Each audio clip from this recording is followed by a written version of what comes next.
ఈరోజు మీ ద్వారా మన రాష్ట్ర ప్రజలందరికీ ఒక శుభవార్త చెప్పాలనే ఉద్దేశంతో ఈ ప్రెస్ మీట్ని ఏర్పాటు చేయడం జరుగుతూ ఉంది. మన గౌరవ ముఖ్యమంత్రి వర్యులు శ్రీ వైఎస్ జగన్మోహన్ రెడ్డి గారు మన రాష్ట్రంలో ప్రతి పార్లమెంట్ పరిధిలో ఒక మెడికల్ కాలేజ్ని, ప్రభుత్వ మెడికల్ కాలేజ్ని తీసుకురావాలనే ఒక గొప్ప ఆలోచన చేసి మరి 17 గవర్నమెంట్ మెడికల్ కాలేజ్ తీసుకురావడానికి ఒక పెద్ద యజ్ఞం పూనుకొని ఏదైతే శ్రీకారం చుట్టారో మరి దాంట్లో భాగంగా మరి ఈ సంవత్సరము 5 మెడికల్ కాలేజెస్ని మనం ప్రారంభించబోతున్నామనే శుభవార్తని మీ ద్వారా రాష్ట్ర ప్రజలందరికీ కూడా తెలియజేయడం జరుగుతూ ఉంది. ఇది ఒక ప్రౌడ్ మూమెంట్గా మేమంతా కూడా భావిస్తూ ఉన్నాము. ఇది జగనన్న ప్రభుత్వానికి ఎంతో ప్రైడ్ మూమెంట్ అని కూడా భావించవచ్చు. ఎందుకంటే మరి మన ముఖ్యమంత్రి గారు ఏదైతే 17 మెడికల్ కాలేజెస్ని తీసుకురావాలని అనుకున్నారో మరి అందులో ఈ సంవత్సరము దాంట్లో ఒక 5 మెడికల్ కాలేజెస్ విజయనగరము, నంద్యాల, ఏలూరు, మచిలీపట్నము, రాజమండ్రి ఈ 5 మెడికల్ కాలేజెస్కి సంబంధించి ఎన్ఎంసీ క్లియరెన్సెస్ అన్నీ కూడా రావటం జరిగింది. మరి ఈ ఆగస్టు కల్లా కూడా ఈ 5 మెడికల్ కాలేజెస్కి సంబంధించి అడ్మిషన్స్ని చేపట్టి ఖచ్చితంగా సెప్టెంబర్ కల్లా కూడా ఈ అకాడమిక్స్ అన్నీ కూడా మనం ప్రారంభించుకోబోతా ఉన్నాము. మరి దీన్ని బట్టి మీ అందరూ కూడా అర్థం చేసుకోవచ్చు, మన ఆంధ్రప్రదేశ్ రాష్ట్రము ఏర్పడ్డప్పటి నుంచి కూడా చూసినట్టయితే ఎవ్వరు కూడా ఇంత సాహసం చేయనటువంటి విధంగా ఈరోజు మా గౌరవ ముఖ్యమంత్రి వర్యులు శ్రీ వైఎస్ జగన్మోహన్ రెడ్డి గారు మరి ఈ మెడికల్ కాలేజ్ని ఏర్పాటు చేయాలి, ఈ మెడికల్ కాలేజ్ని తీసుకురావాలి, ఈ రాష్ట్ర ప్రజలందరికీ కూడా ఒక మెరుగైన వైద్య సేవలు, ఈ టెరిషరీ కేర్ని బలోపేతం చేయాలి అనే ఒక దృఢ సంకల్పంతో, ఎంతో కమిట్మెంట్తో, చిత్తశుద్ధితో మరి ఈరోజు పనిచేశారు. కాబట్టే ఇంత పెద్ద సక్సెస్, ఇంత పెద్ద విజయము సాధ్యమైందని చెప్పి ఈ సందర్భంగా తెలియజేస్తా ఉన్నాను. మనం చూసినట్టయితే మన రాష్ట్రంలో ఇప్పటికీ 11 ఎగ్జిస్టింగ్ మెడికల్ కాలేజెస్ ఉన్నాయి. ఈ 11 ఎగ్జిస్టింగ్ మెడికల్ కాలేజ్కి గాను మరి మన ముఖ్యమంత్రి గారు ఏదైతే 17 మెడికల్ కాలేజ్ ఈ రాష్ట్రంలో తీసుకురావాలనుకున్నారో మొత్తం కూడా కలిపితే 28 మెడికల్ కాలేజెస్ మన రాష్ట్రంలో రానున్న కాలంలో అందుబాటులోకి రాబోతా ఉన్నాయి. ఈ సందర్భంగా మనం చూసినట్టయితే మన ఆంధ్రప్రదేశ్లో 1923లో విశాఖపట్నం ఆంధ్ర మెడికల్ కాలేజ్ ఏర్పాటు చేయడం జరిగింది. 1923లో అంటే ఇప్పుడు సరిగా చూసుకుంటే 2023 అంటే 100 సంవత్సరాలు. మరి 1923 నుంచి మెడికల్ కాలేజ్ మనకు ఉన్నాయనే ఒక రెఫరెన్స్ హిస్టరీ మనకు ఉంటే ఈ 100 సంవత్సరాల్లో మన రాష్ట్రానికి మనకున్నది 11 medical college, existing medical college. మరి ఇప్పుడు కేవలం ఈ సంవత్సరము మన గౌరవ ముఖ్యమంత్రి వర్యులు శ్రీ వైఎస్ జగన్మోహన్ రెడ్డి గారి పాలనలో 2023లో 5 మెడికల్ కాలేజ్ ఈ రాష్ట్రంలో అందుబాటులోకి రాబోతున్నాయంటే ఇది ఎంత ఘన విజయమో జగనన్న ప్రభుత్వానికి అనేది ప్రతి ఒక్కరూ కూడా ఆలోచన చేయాలి. మరి ఇందులో భాగంగా ఈ 17 మెడికల్ కాలేజ్కి సంబంధించి ఏదైతే రానున్న కాలంలో ఒక ఫేజ్డ్ మేనర్లో వీటిని ఈ రానున్న 2-3 సంవత్సరాల్లో పూర్తిగా ఈ 17 మెడికల్ కాలేజ్ని మనం ఈ రాష్ట్రంలో అందుబాటులోకి తేబోతా ఉన్నాము. మరి దీనికి గాను సుమారు 8,500 కోట్ల ఖర్చు దీనికి చేయబోతా ఉన్నాము. దీని తాలూకా మంజూరు కూడా జరిగిపోయింది. మరి ఇంత చిత్తశుద్ధితో పనిచేస్తున్నటువంటి ప్రభుత్వం మన జగన్మోహన్ రెడ్డి గారి ప్రభుత్వం. మరి 5 కాలేజీలకు సంబంధించి ఇప్పటికే ఈ 5 కాలేజ్ ద్వారా మనకు ఒక్కొక్క కాలేజ్కి దాదాపు 500 కోట్ల పైగా కూడా మనం ఖర్చు చేయబోతా ఉన్నాము. మరి ప్రతి కాలేజ్కి కూడా ఒక 150 ఎంబీబీఎస్ సీట్లు మనకు అందుబాటులోకి వస్తాయి. అంటే ఈ 5 కాలేజ్కి సంబంధించి 750 ఎంబీబీఎస్ సీట్లు మన రాష్ట్రంలో ఈ కాలేజెస్ ద్వారా మనకు గవర్నమెంట్ మెడికల్ కాలేజ్లో మనకు అందుబాటులోకి రాబోతా ఉన్నాయి. దీని ద్వారా మన రాష్ట్రంలో మన రాష్ట్రంలో ఉన్నటువంటి ఎవరైతే విద్యార్థులు ఉంటారో వాళ్ళందరికీ కూడా గవర్నమెంట్ మెడికల్ కాలేజెస్లోనే ఇతర రాష్ట్రాలకు పోయి ఇబ్బంది పడే పని లేకుండా మన రాష్ట్రంలోనే వీళ్ళంతా కూడా వైద్య విద్యను అభ్యసించే విధంగా మరి కాలేజెస్ వాటి చదువులు ఎంతగానో దోహదపడబోతూ ఉన్నాయి. అలాగే ఈ టెరిషరీ కేర్ రంగానికి సంబంధించి మనకు పూర్తిగా కూడా ఏదైతే ఈ స్టేట్ బైఫర్కేషన్ అయినాక అనేక ఇబ్బందులు మనము ఎదుర్కోవాల్సినటువంటి పరిస్థితి ఉన్నప్పటికీ కూడా మరి ఈరోజు మన ముఖ్యమంత్రి గారి ప్రభుత్వము అలాంటి ఇబ్బందులు రాకూడదు, భావితరాలకు ఉండకూడదు అనే ఒక మంచి ఆలోచన చేసి ఒక మనసున్న ముఖ్యమంత్రిగా మరి టెరిషరీ కేర్ రంగాన్ని బలోపేతం చేస్తూ మన దగ్గరే వైద్య విద్యను ప్రోత్సహించి ఇక్కడే మనం ఎంతో మంది కొత్త డాక్టర్లను తీసుకొచ్చి వైద్య విద్యతో పాటు ఇక్కడే మనకు అన్ని విధాలుగా కూడా పూర్తిగా ఒక కాంప్రిహెన్సివ్ కేర్ని మనము ఈ స్పెషాలిటీ కేర్ని పూర్తిగా ఇక్కడే మనం తీసుకురావాలి, అడ్వాన్స్డ్ పేషెంట్ కేర్ని తీసుకురావాలనే ఒక ఉద్దేశంతో ఇక్కడే మనము మరింత బలోపేతం చేసుకుంటూ ఈ టెరిషరీ కేర్ని ఇక్కడే మనం ఎంతో మంది డాక్టర్లని మనం తయారు చేయబోతా ఉన్నాము. వారి గొప్ప వైద్య సేవలు మన రాష్ట్ర ప్రజలకు మనం అందించబోతా ఉన్నాము. అలాగే ఆ చుట్టుపక్కల ఉన్న వాళ్ళందరికీ కూడా ఎంతో మందికి మెరుగైన వైద్య సేవలు అందించిన వాళ్ళం అవుతాము. అలాగే ఎంతో మందికి ఎన్నో ఉద్యోగ అవకాశాలు కూడా ఇచ్చే పరిస్థితి ఈ మెడికల్ కాలేజ్ ద్వారా మనకు ఏర్పడబోతా ఉంది. మరి దీని ద్వారా ఈ రాష్ట్ర ప్రజానీకం అందరూ కూడా ఒక మంచి ఆరోగ్యవంతమైనటువంటి ఒక మంచి వైద్య సేవలు, ఒక నాణ్యమైన వైద్య సేవలు మరి మన ముఖ్యమంత్రి గారు తీసుకున్నటువంటి ఆలోచన ద్వారా మరింతగా అందబోతున్నాయని చెప్పి తెలియజేస్తా ఉన్నాం. మరి ఈ విధంగా మీరు చూసుకున్నట్టయితే ఈరోజు మనం మాట్లాడుకుంటున్నాం మెడికల్ కాలేజ్ గురించి. అలాగే మనం చూసుకుంటే వైద్య ఆరోగ్య రంగంలో పూర్తిగా మీరు ఫస్ట్ నుంచి కూడా చూసుకున్నట్టయితే జగనన్న ప్రభుత్వం వచ్చిన దగ్గర నుంచి కూడా చూసుకున్నట్టయితే ఇప్పటి వరకు కూడా మన ప్రభుత్వం వచ్చిన నాటి నుంచి కూడా అనేక ఇనిషియేటివ్స్ వైద్య ఆరోగ్య రంగంలో మీరు ఒక ఆరోగ్యశ్రీ ప్రొసీజర్స్ దగ్గర నుంచి మొదలు పెట్టుకున్న ఆరోగ్యశ్రీ ప్రొసీజర్స్ పెంపు ఈరోజు 3255 ప్రొసీజర్స్ ఈరోజు ప్రతి ఒక్క పేదవాడికి కూడా ఉచితంగా ఈరోజు అందుబాటులో ఉన్నాయి. మరి అలాగే మనం తీసుకున్నట్టయితే ప్రతిదీ రీసెంట్గా మనం తీసుకున్నటువంటి ఫ్యామిలీ డాక్టర్ ప్రోగ్రామ్ అయితేనేంటి ఈరోజు మనం చూస్తూ ఉన్నాము.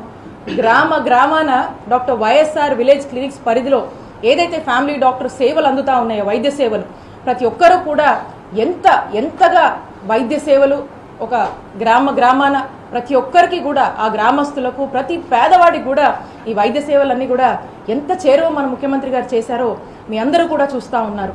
మరి ఈ విధంగా క్షేత్రస్థాయి అంటే ఏదైతే ఒక ప్రివెంటివ్ కేర్ అంటే ప్రైమరీ హెల్త్ నీడ్స్ ఎప్పుడైతే మనము క్యాటర్ చేయగలుగుతున్నామో ప్రైమరీ హెల్త్ నీడ్స్ ఒక గ్రామ స్థాయిలోనే మనం అన్ని ఈ ప్రివెంటివ్ కేర్ అంతా కూడా మనం క్యాటర్ చేసినప్పుడు అంటే ఒక రకంగా చూసుకుంటే గ్రామ స్థాయిలోనే ఇవన్నీ అడ్రస్ అయిపోయినప్పుడు ఓన్లీ మనకు ఇంకా ఒక రిఫరల్ కావచ్చు ఒక టెరిషరీ కేర్ దాని మీద ఎంత బర్డెన్ తగ్గుతుంది అనేది కూడా మీ అందరూ కూడా ఆలోచన చేయాలి. గ్రామాన ప్రతి ఒక్కరు ఆరోగ్యము ఈరోజు ముఖ్యమంత్రి గారి ఫస్ట్ ప్రయారిటీ అనేది మనకు ఈ ఫ్యామిలీ డాక్టర్ ప్రోగ్రాము ఇప్పటికే మనకు ఏ విధంగా ప్రూవ్ అవుతుందో మీరందరూ కూడా చూస్తూ ఉన్నారు. కాబట్టి ఈ క్షేత్ర స్థాయి నుంచి కూడా తీసుకుంటే మీరు చూశారు పిహెచ్సిలు ప్రతి మండలానికి 2 పిహెచ్సిలు అని చెప్పేసి ఈరోజు మనము మండల్ లెవెల్లో ఏ రకమైన సర్వీసెస్ ఇస్తున్నామో అలాగే ఉన్నటువంటి కమ్యూనిటీ హెల్త్ సెంటర్స్ అవ్వచ్చు, ఏరియా హాస్పిటల్స్ అవ్వచ్చు, డిస్ట్రిక్ట్ హాస్పిటల్స్ అవ్వచ్చు, అలాగే మనకు చూసుకున్నట్టయితే ఈ సూపర్ స్పెషాలిటీ సర్వీసెస్ అన్ని కూడా ఏ విధంగా ఈరోజు రాష్ట్రంలో ఎంత చక్కగా ఈ ఇన్స్టిట్యూట్స్ అన్ని కూడా పనిచేస్తున్నాయి, ఏ విధమైనటువంటి సేవలు ఈరోజు మనం ప్రజలందరికీ కూడా ఇవ్వగలుగుతున్నాం అనేటువంటి విషయాన్ని మీ అందరూ కూడా గమనిస్తూ ఉన్నారు. మరి ఇది ఒక మైల్ స్టోన్గా జగనన్న ప్రభుత్వం భావిస్తుంది అనే విషయాన్ని మీ ద్వారా ప్రజలందరికీ కూడా తెలియజేస్తా ఉన్నాము. ఇదే కాదు ఏదైతే ఇందాక మనం చెప్పానో ఎంబీబీఎస్ సీట్లతో పాటు మనకు ఈ పీజీ సీట్లు కూడా మనకు పెరిగాయి. దాదాపు మనం చూసుకున్నట్టయితే ఇప్పటికి మన ప్రభుత్వం వచ్చాక 462 పీజీ సీట్లు పెరగడం మనం చూస్తూ ఉన్నాము. మనం గతంలో చూసినట్టయితే మన ఎలక్షన్ ముందు అంటే before the time of election 2019 వరకు కూడా చూసినట్టయితే మనకున్నటువంటి పీజీ సీట్స్ 926 పీజీ సీట్స్ ఉన్నాయి. అంటే 2019 వరకు ఎప్పటి నుంచో. మరి ఇప్పుడు కేవలం జగనన్న ప్రభుత్వం వచ్చాక 462 పీజీ సీట్స్ మనకు అందుబాటులోకి వచ్చాయంటే ఒక్కసారి ఆలోచన చేయండి ఏ విధంగా ముఖ్యమంత్రి గారు ఆలోచన మేరకు వైద్య ఆరోగ్య రంగం పనిచేస్తుంది, ఏ విధంగా వైద్య ఆరోగ్య రంగం ముందుకు దూసుకువెళ్తుంది ప్రజల ఆరోగ్యం కోసం అనేది విషయాన్ని ప్రతి ఒక్కరూ కూడా గమనించి అర్థం చేసుకోవాల్సినటువంటి అవసరం ఎంతైనా ఉంది. మరి ఈ విధంగా ప్రతిదీ కూడా క్షేత్ర స్థాయి నుంచి కూడా టెరిషరీ కేర్ వరకు కూడా ఈరోజు జగనన్న ప్రభుత్వం అన్ని విధాలుగా కూడా ప్రతి ఒక్కరికి కూడా ఎంతగానో తోడుండేటువంటి ప్రభుత్వం. ప్రతి ఒక్కరి ఆరోగ్యమే మరి ఈరోజు ఒక మంచి ఆరోగ్యమే ముఖ్యమంత్రి గారి ఒక మంచి ఆరోగ్య సేవలు అందించాలి, మంచి ఆరోగ్యం ఉండాలనేది ముఖ్యమంత్రి గారి ఉద్దేశంగా ఏ విధంగా జగనన్న ప్రభుత్వం పనిచేస్తుందనేది మీ అందరూ కూడా అర్థం చేసుకోవాల్సిందిగా మీ అందరి దృష్టికి కూడా తీసుకొస్తా ఉన్నాను. మరి ఇలా అన్ని విధాలుగా కూడా మరి గతంలో చరిత్రలో ఎప్పుడూ లేనటువంటి విధంగా for the first time in the history of India, for the first time in the history of Andhra Pradesh మనం చెప్పుకోవచ్చు. ఎప్పుడు ఇంత పెద్ద ఎత్తున కూడా రిక్రూట్మెంట్స్ ఎక్కడా కూడా జరగలేదు. మరి సుమారు 49,000 recruitments all kinds of medical స్టాఫ్కి సంబంధించి, డాక్టర్లు అయితేనేమి, నర్సెస్ అయితేనేమి, ప్రతి ఒక్కరికి సంబంధించి మరి ఇంత పెద్ద ఎత్తున కూడా రిక్రూట్మెంట్స్ చేపట్టినటువంటి ఘనత జగనన్న ప్రభుత్వానికి దక్కుతుంది. ఇలా చూసుకున్నా కూడా అన్ని విధాలుగా కూడా ఎంతో చేదోడు వాదోడుగా ఈరోజు జగనన్న ప్రభుత్వము మరి ఆరోగ్య పట్ల ఏదైనా ఇబ్బందులు ఎదుర్కొంటున్నటువంటి ప్రజలందరికీ కూడా ఒక ఫ్రెండ్లీ గవర్నమెంట్గా ఈరోజు మనం అన్ని విధాలుగా కూడా ప్రజలకు తోడుగా ఉంటున్నటువంటి ప్రభుత్వం జగనన్న ప్రభుత్వం అని తెలియజేయచ్చు. మరి ఈ రకంగా మరి మన ముఖ్యమంత్రి గారి పాలన ఒక విధంగా ముందుకు వెళ్తూ ఉంటే మనం చూసినట్టయితే గతంలో చంద్రబాబు నాయుడు గారి పాలన, చంద్రబాబు నాయుడు గారి హయాంలో ఇక్కడే చూసాం మన గుంటూరులో ఏదైతే సెల్ ఫోన్ లైట్లతో ఏ విధమైనటువంటి వైద్యం చేశారో, మరి అలాంటి పరిస్థితుల నుంచి ఈరోజు గ్రామాన కూడా డాక్టరే ఇంటికెళ్ళి, ఫ్యామిలీ డాక్టర్ ప్రోగ్రాంలో ఇంటికెళ్ళి బెడ్ రిడెన్ పేషెంట్స్ని వైద్యం చేసేటువంటి పరిస్థితి ఈరోజు మనం జగనన్న ప్రభుత్వంలో చూస్తూ ఉన్నాము. మరి ఈ విధంగా మనం చేస్తూ ఉంటే మరి చంద్రబాబు నాయుడు గారి పాలనలో ఏ ఒక్క హాస్పిటల్ని పట్టించుకున్నటువంటి దాఖలాలు లేవు. ఉన్న హాస్పిటళ్ళు అంతే దివాలా తీసి ఏడుస్తూ ఉన్నాయి. మరి ఏ హాస్పిటల్లో కూడా సరైన డాక్టర్లు లేక, ఆ డాక్టర్లు టైంకి వచ్చి రాక, అక్కడ ఫెసిలిటీస్ లేక, ఒకవేళ హాస్పిటల్కి వెళ్ళినా కూడా ఎవడూ పట్టించుకునేటువంటి పరిస్థితుల్లో ఉండేవి కావు. మరి అలాంటి పరిస్థితుల్లో ఏ బేసిక్ మినిమం ఫెసిలిటీసు, ఇన్ఫ్రాస్ట్రక్చరు, మందులు ఏవి కూడా చంద్రబాబు నాయుడు గారి పాలనలో ఏవి కూడా ప్రజలకు అందుబాటులో లేని పరిస్థితుల్లో ఇక ఆరోగ్యశ్రీని ఏ విధంగా నీరుగార్చారో చంద్రబాబు నాయుడు గారి ప్రభుత్వం మీ అందరూ కూడా చూశారు. మరి ఈ విధంగా మనం చూసినట్టయితే ఇక మెడికల్ కాలేజ్ల విషయానికి వస్తే చంద్రబాబు నాయుడు గారు హయాంలో తీసుకుంటే కనీసం ఆయన 14 సంవత్సరాలు ముఖ్యమంత్రిగా చేసి మరి కనీసం ఒక్క గవర్నమెంట్ మెడికల్ కాలేజ్ని చంద్రబాబు నాయుడు గారు తీసుకొద్దామన్న కనీస ఆలోచన చేయలేదని చెప్పి ఈ సందర్భంగా మీ ద్వారా తెలియజేస్తా ఉన్నాను. ఏ ఒక్క మెడికల్ కాలేజ్ గవర్నమెంట్ తీసుకురావాలని కానీ, ఎంకరేజ్ చేద్దామని కానీ కనీస ఆలోచన చంద్రబాబు నాయుడు గారు ప్రభుత్వం చేయలేదు. ఎందుకంటే చంద్రబాబు నాయుడు గారు ఎంతసేపు కూడా దాచుకో అనే పద్ధతిలో ఎంతసేపు ఈ ప్రైవేట్ వాళ్ళని ఎంకరేజ్ చేయడము, వాటి ద్వారా బిజినెస్ చేయడము, వాటి ద్వారా వచ్చేవన్నీ కూడా మరి దాచుకోవడము, ఈ విధమైనటువంటి ఒక నైజంతో చంద్రబాబు నాయుడు గారి పాలన కొనసాగింది. మరి జగన్మోహన్ రెడ్డి గారి పాలనకు, చంద్రబాబు నాయుడు గారి పాలనకు చాలా తేడా ఉంది. ఈరోజు ప్రతిదీ కూడా ప్రజల్లో ఒక ప్రూవెన్ రికార్డు ఉంది, ప్రజల్లో ఒక ప్రూవెన్ రిజల్ట్స్ని మనం చూస్తూ ఉన్నాము. చంద్రబాబు నాయుడు గారి లాగా దాచుకో అనే పద్ధతికి అసలు అలాంటి పద్ధతులకు మనం స్వస్తి చెప్పి ఈరోజు ప్రజలకు ఒక మంచి ఆరోగ్యము, ప్రజల సంతోషమే మనకు కావాలి అని చెప్పి మరి ఈరోజు జగనన్న ప్రభుత్వం పనిచేయటం మనం అందరం కూడా చూస్తూ ఉన్నాం. మరి ఈ విధంగా చంద్రబాబు నాయుడు గారు ఏది కూడా పట్టించుకోకుండా పూర్తిగా వైద్య ఆరోగ్య రంగాన్ని పూర్తిగా కూడా నిర్లక్ష్యం చేసి, పూర్తిగా వైద్య ఆరోగ్య రంగాన్ని ఏ విధంగా అమ్మకానికి పెట్టారో మీ అందరూ కూడా చూశారు. కాబట్టి నేను ఒకటే తెలియజేస్తా ఉన్నాను, రాష్ట్ర ప్రజలందరూ కూడా ఒక్కటి అర్థం చేసుకోవాలి. ప్రతి ఒక్కరూ కూడా గమనించాల్సినటువంటి విషయము, గత చంద్రబాబు నాయుడు గారి పాలనకు ఈరోజు జగనన్న చేస్తున్నటువంటి ఒక మంచి పరిపాలనను ప్రతి ఒక్కరూ కూడా గమనిస్తున్నారు. ఆ డిఫరెన్స్ని గమనిస్తున్నారు, ఆ తేడాని మీరు చూస్తున్నారు. ఆ తేడా మీ అందరికి కూడా ఈ పాటికి ఇప్పటికే తెలిసే ఉంటుందని నేను భావిస్తా ఉన్నాను.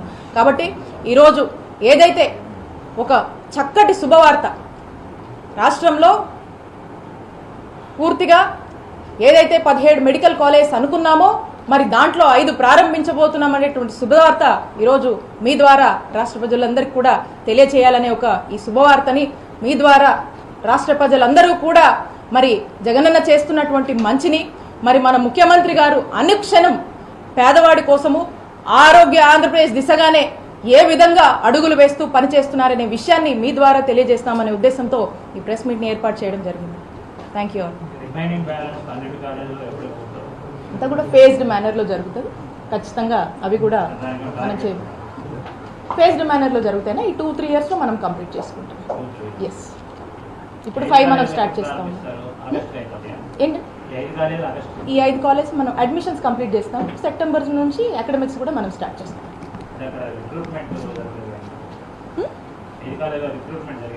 ఏది చేస్తాం. ఎస్ ఎస్ చేయడం జరిగింది, ఇబ్బంది ఏం లేదు. We're all set to be. Yes, మీరేమన్నా రాష్ట్రాల అభివృద్ధి చేశారంటున్నారు, కానీ కేంద్రం నుంచి నిధులు తీసుకొస్తే కేవలం కొద్దిగా రాష్ట్రాన్ని అస్తవ్యస్తం చేసిన పరిస్థితి మాత్రం జగన్ది అని కొద్దిగా మాజీ కేంద్ర మంత్రి సుజనా చౌదరి అంటున్నారు. ఎలా అంటారు? ఆయన మాటలు, ఆయనకు వాళ్ళు అంటున్న మాటలు కానీ వాళ్ళకు ఉన్నటువంటి పొలిటికల్ ఇంట్రెస్ట్ కానీ నేను ప్రత్యేకించి చెప్పాల్సినటువంటి అవసరం లేదు. ఇది రాష్ట్ర ప్రజలందరికీ ఏ చిన్న పిల్లవాడిని అడిగినా కూడా చెప్తారు. కాబట్టి అలాంటి వాళ్ళు వాళ్ళ పొలిటికల్ ఇంట్రెస్ట్ కోసము ఏదైనా మాట్లాడతారు. అలాంటి వాళ్ళ మాటలు స్పందించాల్సినటువంటి అవసరం లేదు. రెండోది, ఎంత మంచి ఉద్దేశంతో ఈరోజు రాష్ట్రంలో సంక్షేమాన్ని, ఈరోజు ఒక సంక్షేమాన్ని ముఖ్యమంత్రి గారు అందిస్తున్నారో రాష్ట్ర ప్రజలందరూ కూడా చూస్తున్నారు. ఈరోజు జగనన్న సంక్షేమ పాలనలో ప్రతి పేదవాడు కూడా ఆనందంగా ఉన్నాడు. మీరు చూశారు, మనం 4 ఏళ్లు కంప్లీట్ చేసుకుంటా ఉన్నాము. మరి 4 ఏళ్లలో రాష్ట్ర ప్రజలు ఎన్ని సెక్టార్ ఆఫ్ పీపుల్ని ఈరోజు మనం గడప గడపకు మన ప్రభుత్వానికి వెళ్ళినప్పుడు ప్రతి గడపలో కూడా ముఖ్యమంత్రి గారు అమలు చేసినటువంటి సంక్షేమాన్ని ధైర్యంగా ప్రజాప్రతినిధులుగా మేము చెప్పగలుగుతున్నాము. ధైర్యంగా జగనన్న పాలన బాగుంది అని చెప్పి మేము అడిగే ముందు కన్నా ఆ గడపకు వెళ్ళినప్పుడే ప్రజల నుంచి వస్తున్నటువంటి స్పందనే వీటికి సమాధానం.